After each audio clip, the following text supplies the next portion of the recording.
Tumatig na, no? Matig na siya. Silang mas. Ano sa'y tawag ani nga isda? Namay yung ngalan na ni. Tingala ganin po ani. Bisaya ra putong kwan. Bumay na. Bumba.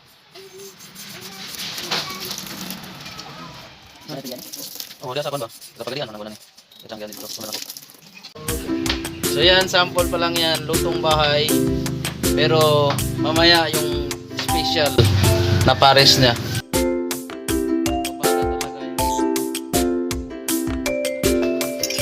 Sili, luya, meron din pala ditong lemongrass,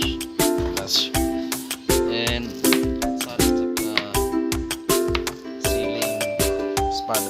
Yan mga viewers, hintay-hintay lang kayo kasi malapit na isasalang yung ating special na pagi or tiburon. So yan, baka nagtataka kayo kung bakit iba yung camera natin. So gumagamit pa ako ng 0.45 or 0.45 times wide angle lens with macro. So yan po yung gamit natin. So makikita lahat ng video. So thanks pala sa Shopee, no? So ano ba to?